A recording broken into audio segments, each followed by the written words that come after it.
does take a mix of transit for making our communities work, and you need the right transit mode for the right level of development that you seek. I'm a conservationist, and conservationists form the Coalition for Smarter Growth, and from everything we've studied, we are absolutely convinced that the most sustainable way to grow is using transit and transit-oriented communities, walkable, bikeable, transit-oriented communities. And that's the direction the Commonwealth has to go. We have to revitalize our cities and our older suburbs and connect our communities with this type of development. It means we use less land, we preserve farms and forests, and we drive much, much less. Because it's not just the transit investment that makes a difference, it's the fact that the transit allows for higher density and medium density development that encourages walking and biking and also shorter car trips. So the net reduction in vehicle miles traveled and vehicle trips is much beyond what the transit system alone does. It's how the shape of the land use. And so that interaction between the transit system and transit and land use you will hear about today. Your presenters today, we're honored to have Steve Herbert, who has been on the BCN board. He's the Deputy City Manager for the City of Virginia Beach, has been there since 2007. Previously a city manager in Suffolk, he's been interim city manager in Portsmouth, assistant director of economic development in Norfolk, a number of different leadership positions in these jurisdictions around here. He's a Vietnam veteran, and he's a Navy captain from the reserves, as was I. And my favorite part about today's panel is you have 3 UVA graduates here as well. So sorry, Virginia Tech. So we're leading the way with transit. And he's got a bachelor's in city planning from UVA and a master's in administration from George Washington. You know, his titles and responsibilities are just, phenomenal, but it's really, it all does tie to, as I look at it, sustainable economic development. He's got agriculture, he's got the Convention and Visitors Bureau, economic development, housing and neighborhood preservation, museums, historic preservation, planning, community development, and most importantly, the strategic growth area planning that Virginia Beach is leading the way with. So he's going to be our first speaker, and then let me introduce our second speaker so we can go seamlessly through this. Mr. William Harrell is the CEO of Hampton Roads, President and CEO here of Hampton Roads Transit for this entire region across both sides of the mouth of the James River. He previously was the city manager in Chesapeake, Virginia. He had a $900 million budget and 4,000 employees there. He'd been chief administrative officer in Richmond, including under Governor then Mayor Wilder, where he had an $800 million budget and really was there for the revitalization, the rebirth of our great city of Richmond. Been an assistant city manager in Greensboro, Suffolk. You can see, again, management and leadership expertise, perfect for running a big, complicated organization like HRT. Also a UVA grad with a bachelor's and master's in urban and regional planning. We love to have all these planners here, and he's also got his master's in public administration. So we've got a lot of expertise here. Steve is going to come up first with his presentation, and there will be some overlap, but bear with it. I think it'll really help understand the interactions between what we've built already, how we operate them, and with land use. Now, well, good morning. Welcome to Virginia Beach. Delighted to have this assembly here in our city. I'm going to talk to you about land use as it relates to light rail, and William is going to, and we've been working together a lot lately as we plan for light rail coming into Virginia Beach, and he's probably been spending more time in Virginia Beach and in front of our city council than he cares to, but he's been doing, but the numbers, the planning, the engineering work, it's all shaping up. You're going to hear more about that. I'm going to kind of give you some of the background, how we got here and why we think light rail fits into the development scheme and land use patterns for the city. Figure out which button.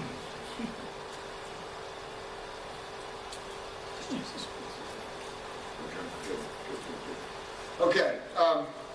Also, you got this is a paid advertisement I'm putting out here in front of you. This was an award that the city just got for from the VML. It's the Presidential Award, and it is for our planning efforts in creating 8 SGA plans. Now, I notice in the audience that Lynn Clements, one of her board members, is here from the aquarium. and she has also completed a great plan for the future of the aquarium and the area surrounding it and its relationship to the resort area plan, which is what you're going to see here in a few minutes. So we are a city of plans. You're just going to get a few of those this morning.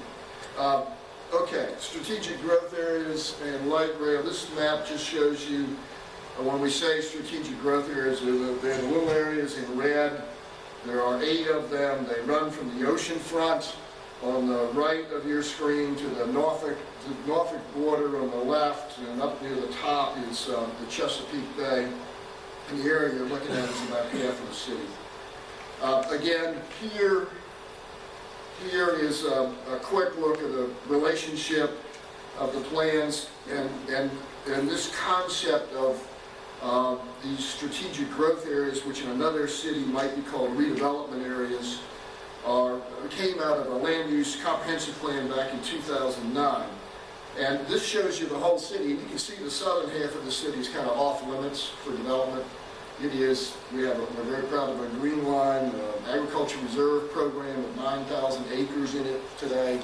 But this may be hard for some people to believe, but Virginia Beach is a built-out city. We're built out. So in terms of growth and development potential, the City Council decided the way to go, the way to address that was within these strategic growth areas, and you will see in a few minutes why that makes some sense. But here's the strip of 8 SGAs. 6 of those do include light rail stations as you move across from west east of the city. Again, here's a little closer look of those and the pattern that they are in today. And again, you can see it starts on right against the city of Norfolk. Note here, because we're going to talk about it, Naval Air Station Oceana, this big master jet base that sits in the heart of the eastern portion of the city, and it is a factor in land use planning. It becomes a major factor. It is the last of the master jet bases for the Navy. It supports the Atlantic Fleet in some way in Norfolk, and it's a key part of our community, our economy, and as you will find out here in a few minutes, it has also an effect on light rail planning. Not all SGAs are the same. When we started this drill, we were getting underway with Town Center, which some of you may know as the old Pembroke Center, which became the Pembroke SGA. It is today the city's downtown. That's the picture on the front of your paid advertisement here of Town Center. But that's not what this is all about. As you can see in here, each of these SGAs has their own character, their own land use projections, their own development schedule, and they were put together really by the stakeholders who live there and have businesses there. The first one of those was the resort. In many respects, this is kind of a primitive plan now. We really didn't know what we were doing when we started this. We hired Sasaki. We didn't have a plan for the resort. We just figured we were tired of describing it by waving our hands, so we got underway with this plan. For the first time, you can see that the city began to think about moving inland with the resort development. The resort is a powerful economic engine in Virginia Beach. There's $1 billion in visitor tourist spending in Virginia Beach every year that falls out of this resort. So we're very sensitive about its future. But you can begin to see here what's happening, and we'll show you some more of that. But the 19th Street corridor is in the middle up there. You can see the convention center where you are sitting here this morning. You can see the district, the Marina District down to the south, and you can see Laskin Gateway to the north. The 19th Street corridor in the middle is significant because for the first time, it introduced the concept of light rail. Light rail showed up in this plan. And as you will not see in my presentation, but if you go to the website, you will see that light rail proceeding down 19th Street to the ocean front. So that was the first time we, in a document, began talking about light rail. Again, real quickly, here are the corridors: Laskin Road, 19th Street, Marina District. Let's see. We have become believers in the power of pictures. And this was done in 2008.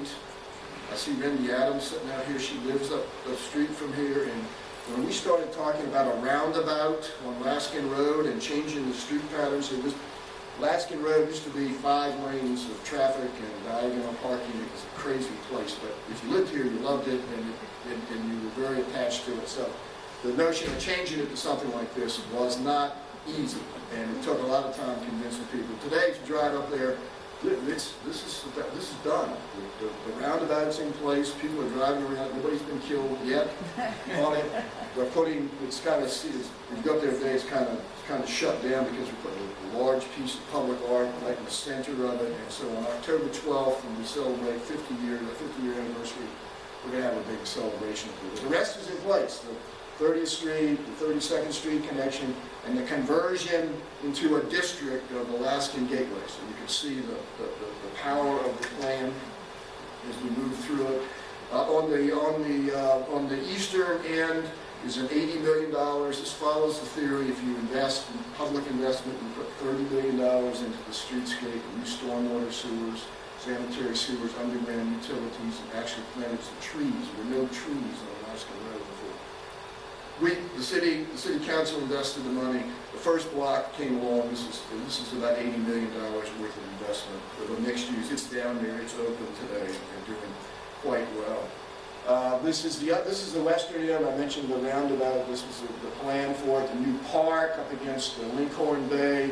The new access into the neighborhood to the north and the west. And that, if you drive up there, it's working. You can see it, and we like it.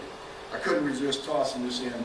You do these plans and you talk to people about things that are going on at the resort and get them excited about it. People do come in. This was an old city parking lot. Gets under construction next month. It'll be 147 apartments, 596 parking spaces in the public garage. I-Fly out on Pacific Avenue, and I-Fly, in case you're not familiar with that, that's a place where you can go in, climb up 4 floors, and jump out into an air tunnel and fly. And so we're told this is going to work, and people are going to be lined up for it. But that's the deal. And so for us, it's all private investment, and we'll see what happens. That's what it looks like today. It's a city parking lot. We gave them the land.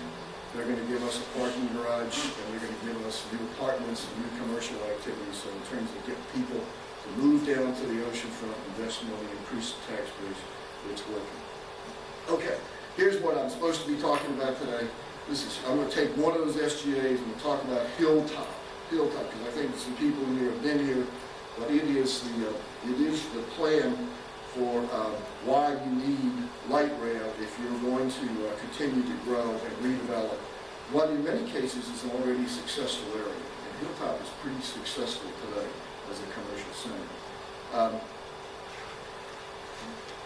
Existing conditions. Let me just see if I can find a way to politely characterize this. It is a strategic growth area. It is surrounded, as you can see, by built-out neighborhoods, very affluent neighborhoods, residential neighborhoods, Lincoln Bay to the north, Naval Air Station Oceana to the south, the resorts a couple of miles down the road to the oceanfront. So it's got a prime location if you're in the development business. Just to give you an example, within sight of each other at Hilltop today is a Whole Foods, a Trader Joe's, a Fresh Market, and even a Kroger's that's opening. So they can see each other. Now, getting from one to the other is a little bit of a challenge, but you can see it. There's sometimes a day when you can't get there. But that's the nature of the business. The retail is $35, $25, $30 a foot. It's the vacancy rate is less than 5%. So it's a retail gold coast in Virginia Beach. All right, but there's some challenges. I mean, I'm going to tell you, we began the discussions up there in the early plans, and most of the property owners came in and said, "What are you doing? We're just as happy as we can be. Leave us alone. We've learned how to live with the conditions up here. We're making a lot of money. Everybody's happy. If you got a car, not a problem." All right, here's some other things. And this is the introduction of Naval Air Station Oceana. This is why this becomes important in Virginia Beach. There are things called, there's a thing called ACUs, you're gonna have to write this down because it's part of Williams' quiz for you here. Stands for Air Installation Incompatibility Use Zones. Chief of Naval Operations term for conflict with air stations. And when the CNO levies an ACUs around a military base, it comes with certain design parameters. And those are, you can see in the dark colors here, where the APZs, those are accident potential zones, and they have different levels depending on the relationship with the runway. They have clear zones, which we used to call crash zones. Those are right, but you can't do that anymore, but right at the end of the runways. And then they have on top of that noise contours. So you'll see the noise contours in the colors, and you can see the effect. You can see, here's Hilltop in the dotted lines. You can see the impact of Oceana on Hilltop, and it impacts it. So what does that mean if you're in the redevelopment business, the planning, the transit business? What does that mean? It means that you are not going to put any more residential houses in Hilltop. That's an incompatible use. So you got houses there, you can replace them, but you can't build anymore. So if you're trying to figure out, so transit now becomes very important. Now, one of the fundamentals of the light rail is that you're going to do mixed use. You're going to have walk to the stations. You're going to have people that, kind of live and work in the same place. If you don't have any more residential coming in here, you're going to have to get people to come in, use light rail to shop, do business, and go someplace else to live, other than what's already here. So it was a unique challenge for us in trying to figure out where we put light rail in Hilltop. Okay.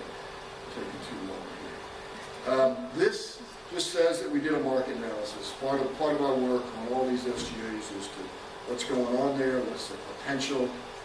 If we prescribe a certain set of land use standards, what's the absorption rate, how long is it going to take, what kind of investment are we going to have to make that work. For Hilltop, one of the things we said is that its current success is its greatest challenge to future redevelopment. It's doing so well, nobody wanted to touch it. So the theme that we adopted in the development community that owned most of that was, let's become a better version of yourself. Let's just upgrade what's there. And that, what you see here is exactly what's happening. So anyway, here's the plan, and the keys for this plan are public infrastructure improvements. There's a new street system here. There's a grid street system. Today, if you want to go anywhere in Hilltop, or if you go to Virginia Beach, you know this is a fact. You got to get on a major road. You got to get on Virginia. You got to get on Alaskan Road. You got to get on Colonial, First Colonial. You go anywhere. You cannot move within these quadrants. So what we've done here, excuse me, what's prescribed is a new street system, a grid system. Number 2, enhanced transit system. When this came in the door, here's the railroad line, here was the transit station down here. Here's Hilltop up here. So, you can see,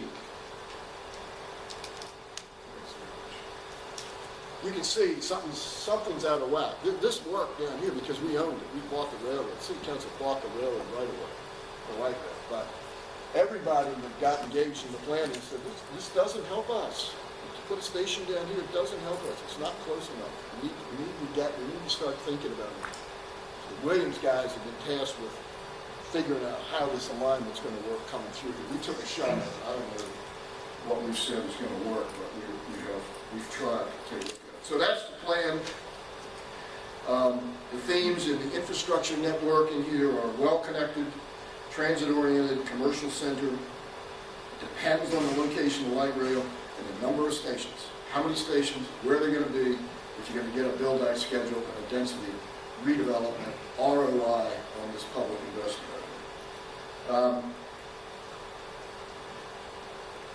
The key to this slide is challenging. Again, there's a hierarchy of streets in here.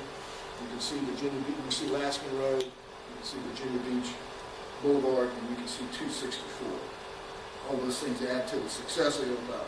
There are also major hurdles from land use planning, how to create a new urban center with that kind of traffic moving through it.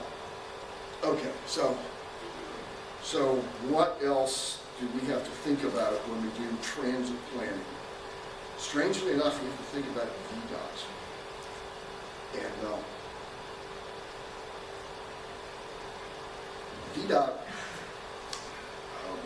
VDOT is not necessarily a great transit planning organization. They build roads,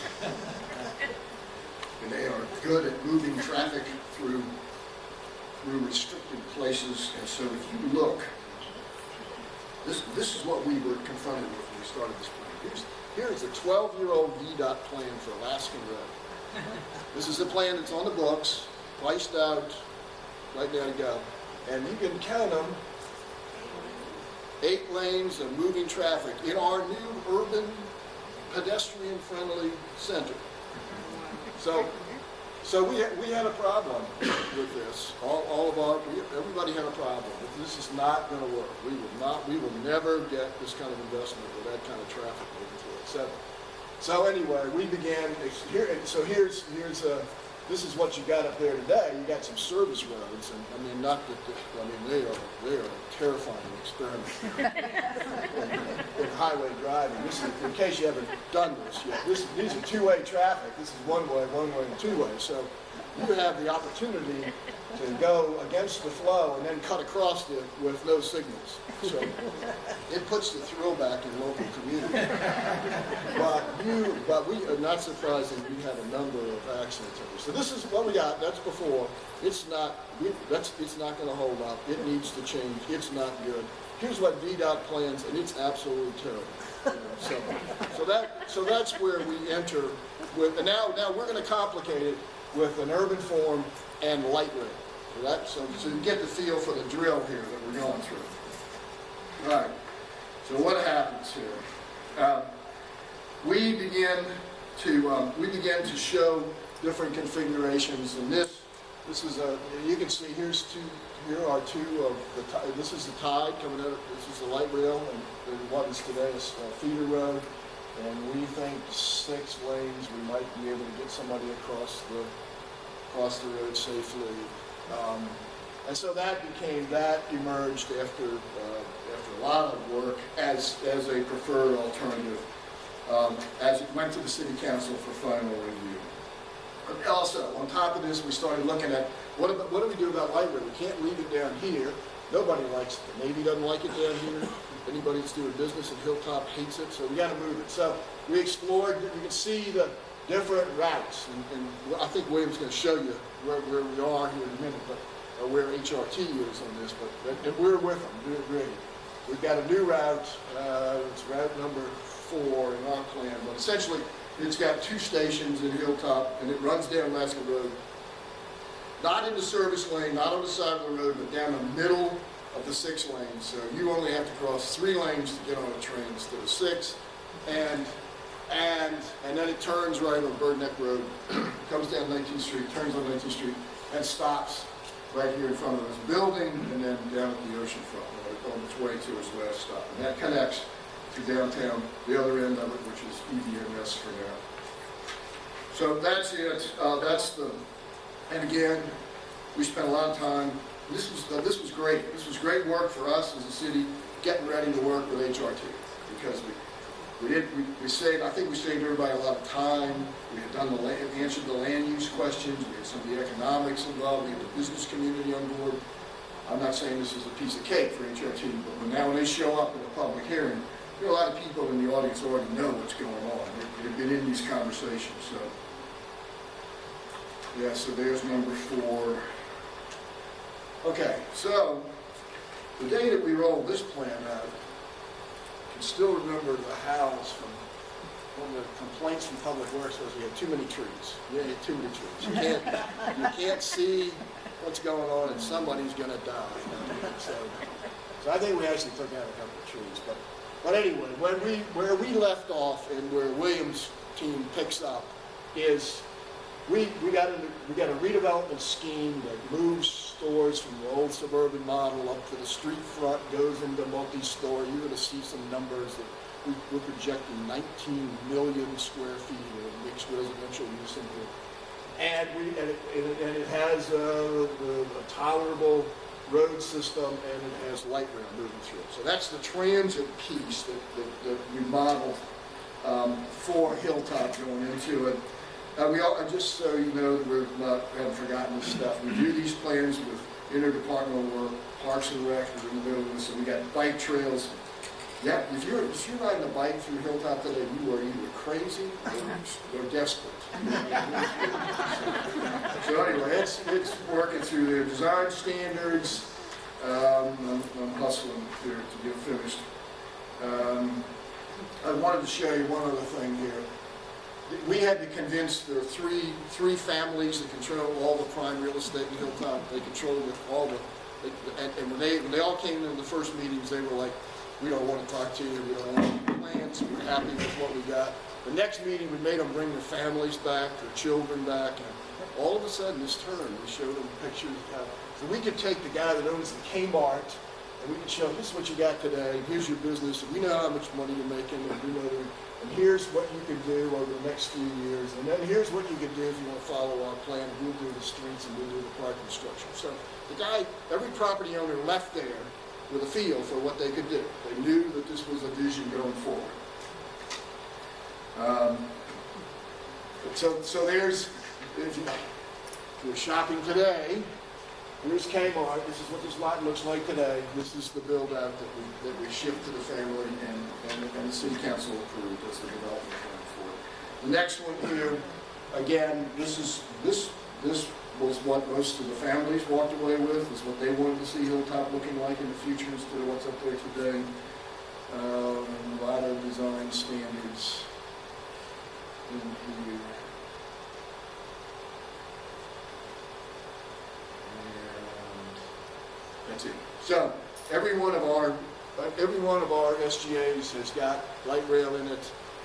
Whether it's at Pembroke with an elevated station between some extremely high-rise development, whether it's at Newtown, which is today, and right in the city of Norfolk, which I think we kind of slip into Virginia Beach, Rosemont, which may be the short line if we only go that far, Lynn Haven, or Hilltop that I just told you about. So that's it, and thank you very much.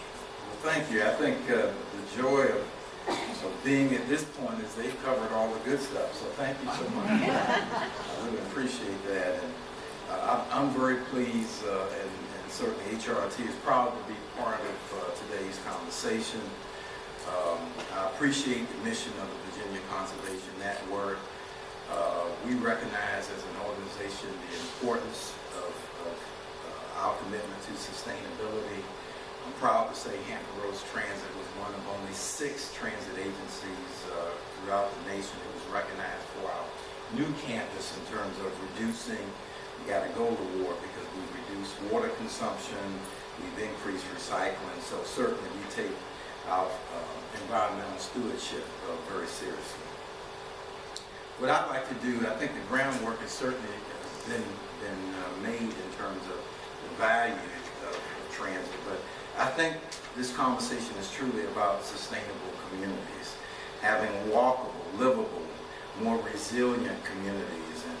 And certainly as an urban planner, as a public administrator, I think it's important that our communities and leaders like you get involved in this conversation, because what we're saying is not only do we want to look at the short-term issues that are before us, but what are the long-term implications of how we address the public policy issues that are before us. You know, as you look at Charlotte and what they've been able to accomplish, you see the density, you see the pedestrian movement, you see a community that's friendly to a livable urban scape. When you look at Portland, what do you see? The trees, how you can incorporate transit within the urban fabric of a community while still maintaining the densities and key nodes. Certainly Seattle, Washington, you see the high level of density adjacent to the transit community. And then look and behold, our very own city, and just how things look in the city of Norfolk and how we were able to integrate that project within the urban fabric. But, you know, transit, in terms of what it brings to a community, is the ability to maximize private investment. based on national studies, we've seen every dollar in transit has resulted in $6 in private investment. So what does it do? Transit can certainly link to major activity centers, employment centers, colleges, universities, shopping, you name it. And it certainly is a catalyst for redevelopment. Certainly, we promote a multimodal mindset. One of the challenges that we have, and I know if we have time today, Stuart is going to address some of the funding issues. One of the challenges that we have at this point is based on the funding plan of Hampton Roads Transit. We rely heavily on funds from our member cities. We get federal and state allocations. So at this point, much of our bus system is really directed more towards the transit dependent when you look at our schedules and what have you. But we believe that it will be important as we look to attract more choice riders that we develop a plan for additional investment in the transit system. Because when you look at why people are using transit, almost 70% are using it for those basic essentials, getting to work, getting to medical appointments, getting to school. But what are people saying who ride transit, and what are residents of Hampton Roads saying? Our planning district commission did a survey. I think there was an article that addressed this in the pilot this week. They talked about the fact that when citizens were questioning what is the biggest challenge for Hampton Roads, they didn't say education, they didn't say redevelopment, they said reducing highway congestion. And when you consider the major employment anchors of our area, the military, the port, tourism, one of the biggest concerns is navigating the area. A second question was asked, what do you believe is the most important issue? Let's see, we dealt with that one. What do you think is the most effective way to reduce the transportation congestion in our region? And I'm pleased to say that the response was expanding the transit system, light rail, buses, the ferry system.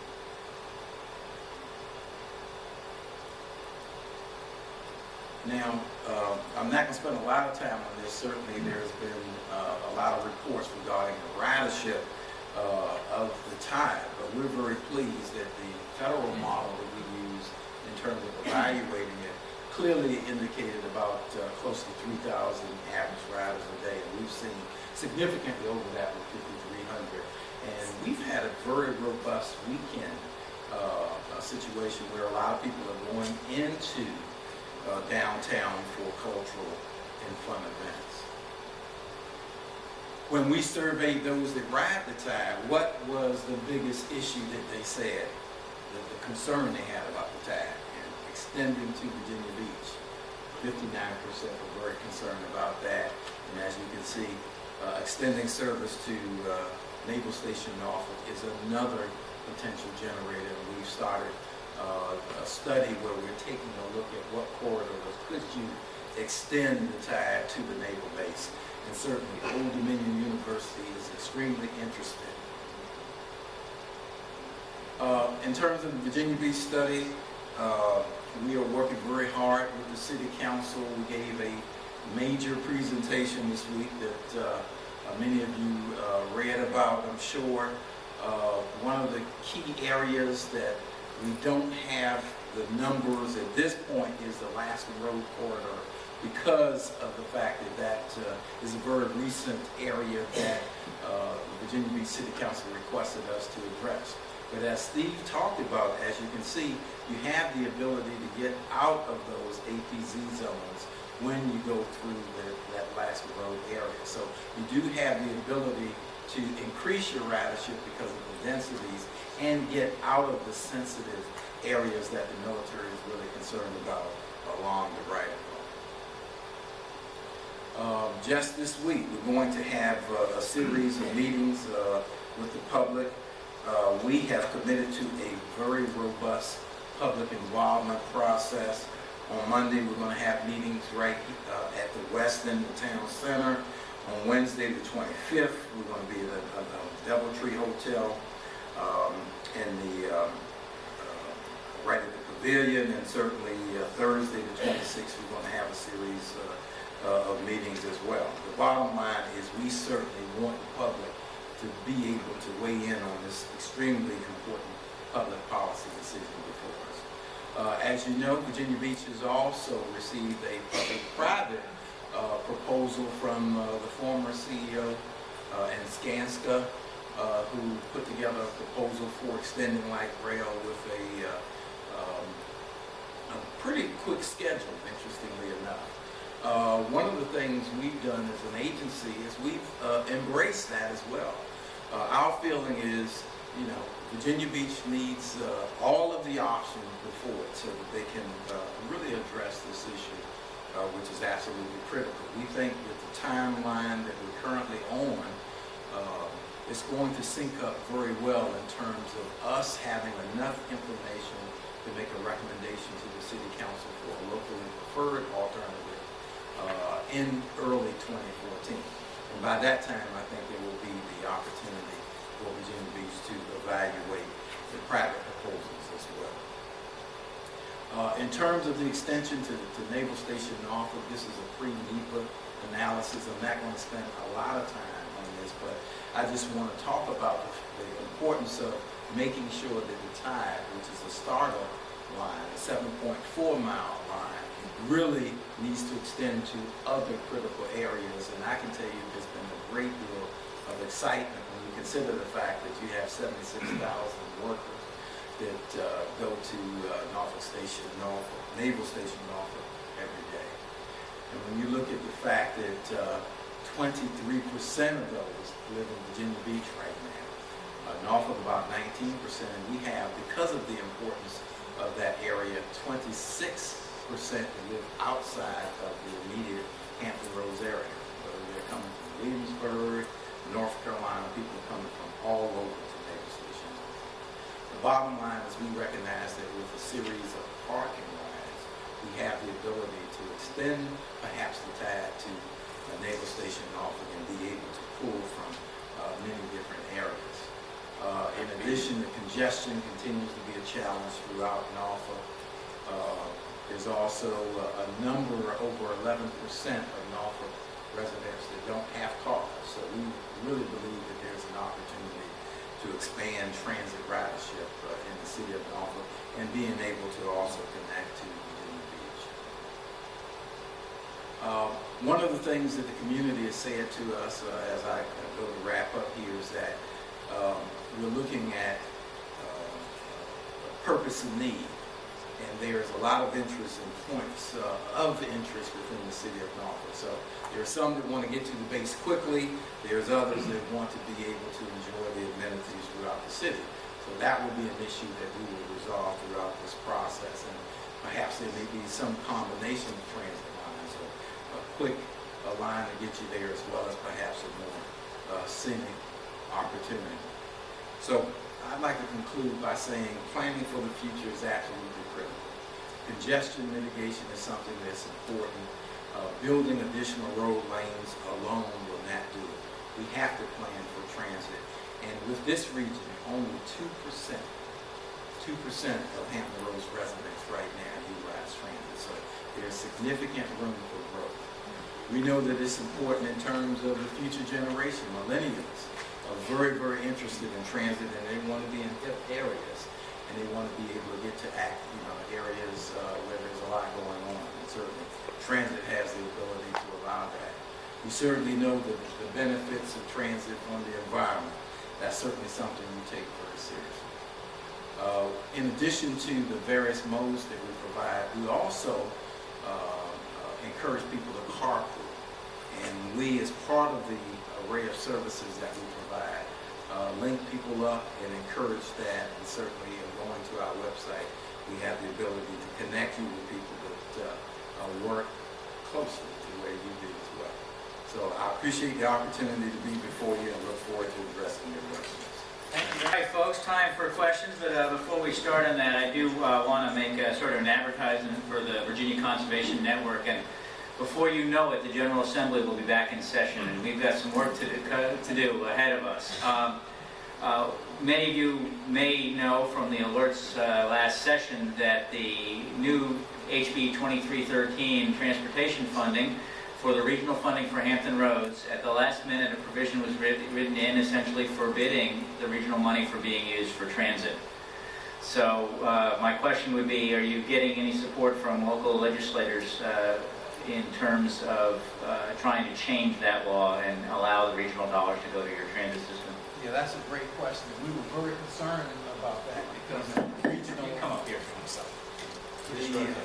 The regional money that's going to Northern Virginia, they can utilize for transit. So we certainly are meeting with our legislators. The feedback that we've gotten is there was so much concern about funding a mega project, whether it's a third crossing. There was concern that if transit became part of it, then perhaps that would take money away from mega projects. But again, when you're looking 50 years down the road, you have to, in our view, be more savvy than that. Transit is an important element. You can't build your way simply through road construction out of the type of congestion that we have here. So we will be working with our legislative delegation to push that, and certainly the strength of this organization. We certainly would like you to join us in that because, quite frankly, the legislators need to hear from citizens how important it is to fund transit. Terrific, thank you. And we have transit as a mega project called the Silver Line in Northern Virginia. Yes. And isn't your light rail, is that in the list as a mega project or not? That may be one thing to fix. It just changed the definition of your project. Yeah, we want to, and you know, the other thing I think I noticed in your presentation is no transit provisions in the third crossing. Is that right? That's correct. Something else we've all talked about a lot at the Conservation Network and how we've got to fix that and, you know, provide that connection to Newport News and Hampton. All right, questions from the audience? Yes, sir. I'm going to take advantage of this opportunity and mention that my name is Bill Plumbing. I'm running as a candidate in the 82nd District and I'm for regional transportation. So if you want to fight against the right-wing issues about rail sustainability and that sort of thing, here in the 82nd District. I'm impressed with the integrated program. I was wondering if the regional transportation planning that was discussed in the reality check meetings over the past year are being integrated into the plans that are going on with light rail so that we have rail transportation going from here to Williamsburg and eventually to other areas of the Commonwealth. Yeah, great question. Those reality check sessions were reaffirming for anybody in the transit business.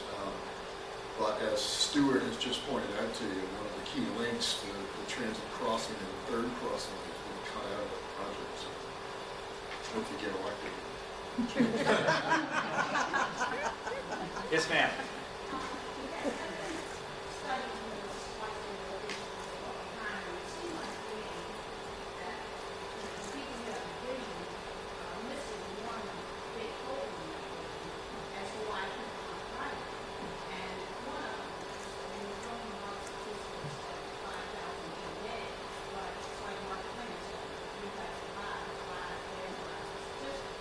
My understanding of those statistics, they are boring. So if I ride in and ride back, I'm one person. So that as well as 500 as opposed to 5,000. The next big complaint that people live in Norfolk, I work in Kent and I have to ride from Newtown when I live in Virginia Beach to Medical Center. Then I have to wait for a bus. And the bus may or may not come from the hour down, sitting for an hour on Hampton Boulevard. So you miss your light rails, your local work, are coming back. Many young people in this area, when they did studies, said they would give up their cars because of the construction of the daycare.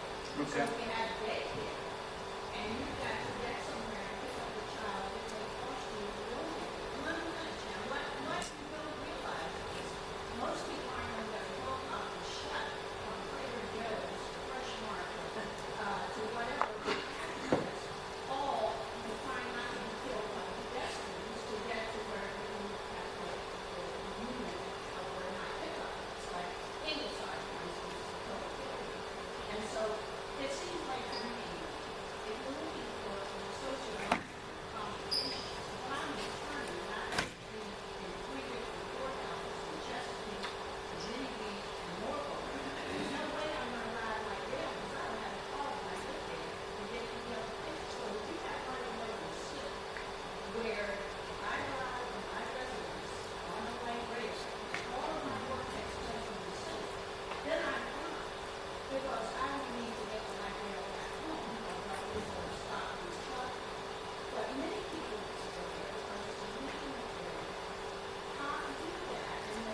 Okay, let's give them a chance to answer. Mr. Harold first. And Steve, if you have anything on land Well, use. I couldn't agree with you more, and the reason why, if you will recall at the beginning of my talk, I talked about the funding scenario of Hampton Roads Transit. I have a booklet here. I only have about 4 or 5. I'll certainly share with you. We are developing a long-term strategy to get everybody on board with transit by 2020, and that will include identifying dedicated funding for transit. Because the problem we have here, as you outlined very carefully, is that we don't have the regional connections that many of your advanced systems that I showed in the presentation because of the funding scenario. At this point, we've received federal and state allocations, but 36% of our budget is paid for by our member cities. Each city buys as much transit as they can afford each year. So as you might guess, we don't have the type of connections that you would want. In addition to that, we don't have a consistent service day. So for instance, there are many routes that end in Virginia Beach and in Chesapeake at 7 p.m. While you may have routes in Norfolk, Portsmouth, and Newport News that go to midnight or 1 in the morning. So the bottom line is we recognize that we have to build the infrastructure, the bus system, so that you have the feeder connections to get people where they need to go. We understand the concerns with that. We need your help to lobby our legislators to help us get there. Steve? The only thing I would add to William's comments are that you have to have a good bus system. No transit system works without a good bus system. You go up to the metro system in Arlington County today, you see all the buses lined up, people getting off. They're feeder systems. They run through the neighborhoods. We didn't show you, it was slide number 65 in our presentation, but there's a bus system with the Virginia Beach light rail system that runs all into the neighborhoods. How that's going to get, that's part of the funding package, but how it gets programmed so that people can get out of their house, get to a light rail station, get to downtown Norfolk or to town center in Virginia Beach is part of the exercise we got to go through. Let me tell you a story. We went to Phoenix when we were trying to figure out everything we needed to know about light rail. We rode the light rail system to Phoenix, got on it at 6 o'clock in the morning, rode in with commuters from Mesa into downtown Phoenix, and there was a woman on there. And so we had a couple of council members. We were just asking people, "Why are you riding this? How do you like it? Is this you going to work on?" And we asked this woman who was sitting there, and she said, "The only problem I have with this is that I have children, and if I have an emergency at home or something, I don't have my car with me any longer. I have to come back to get on light rail and go back to the station." And she said, "But after a while, I figured out it's still worth it to me. The time I save, I can do a lot of work on this train coming to work in the morning. The money I save in gas and parking fees for downtown it's an acceptable trade-off for me.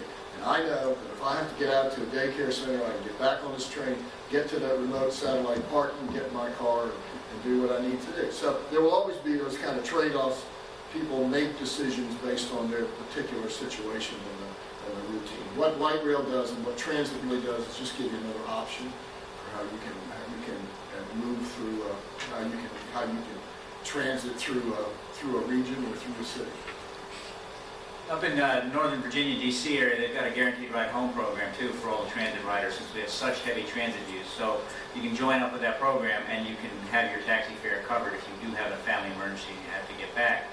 A couple other things I'd like to note as well. I mean, the ridership, even if it's half, one direction and then the other direction, 2,000, 2,500 trips, that's the equivalent of a highway lane at rush hour, moving all those people down.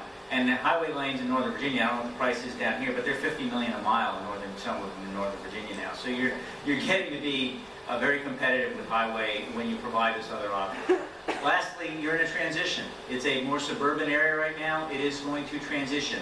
Nobody would have thought Arlington, which was a declining suburb with dying strip malls, would now have high-rise buildings like 5 metro stations in one quarter and 3 metro stations in another quarter.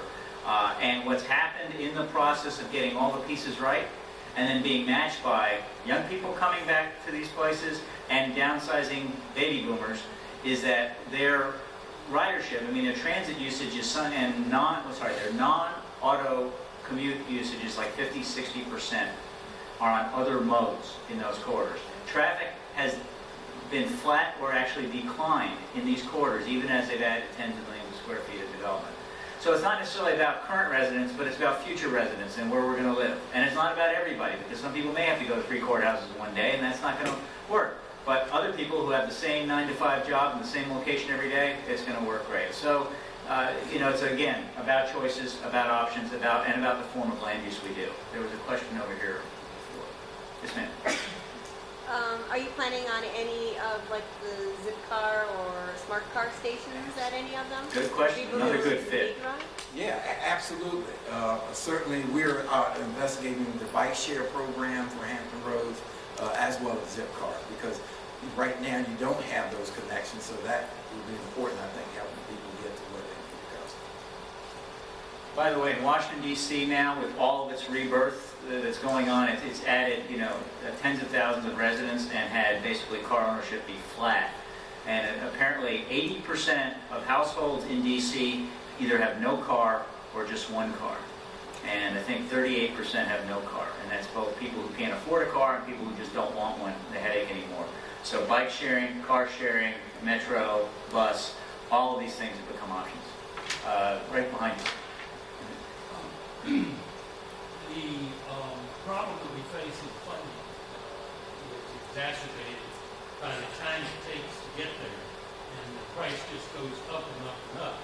I think our experience with the Midtown Tunnel and public-private partnership is less than successful so far, and I'm intrigued by the suggestion that the Virginia Beach light rail, at least as far as Rosemont, would be a public-private partnership effort. I ask each one of our speakers to answer how that fits into your ideas. One of the problems with the Midtown Tunnel is they not only build it, they'll operate it and put tolls on it. And the public-private partnership for Virginia Beach Light Rail to Rosemont, that is not for them to operate it. It's to be turned over to HRT. Is that correct? Yeah, I've actually been wondering how it works. How do they make any money on this that do better than we could have done? They haven't told you that part yet. Because can't the government borrow money cheaper? I don't know the answers to that. We've got an RFP out for competing proposals. They're all due in the city on the 21st of October.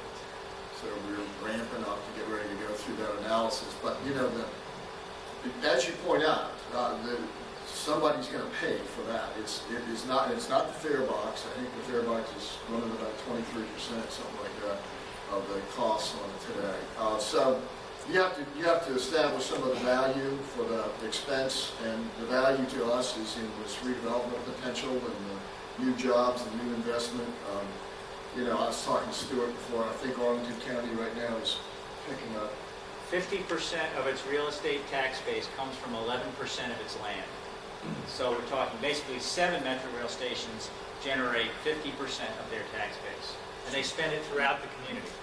So if you can begin to shift that kind of tax base off a residential homeowner into a transit-oriented, business-based economy, that's an accomplishment and a reason to maybe make that investment in transit.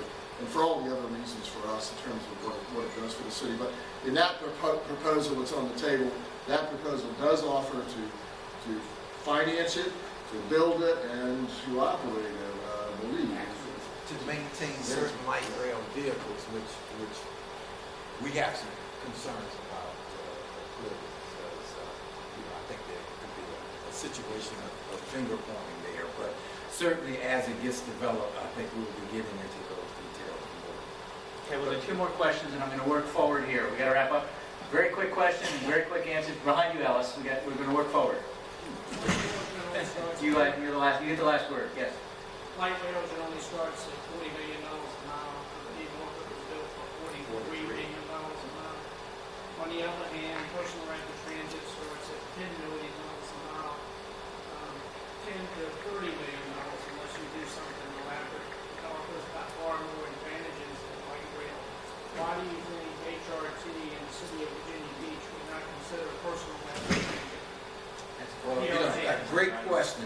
In fact, as part of our study, we will be generating numbers on bus rapid transit. No, I didn't say bus I'm rapid, saying, personal. You're talking the individual vehicles that can hold up to, say, 4 people and are on a guideway?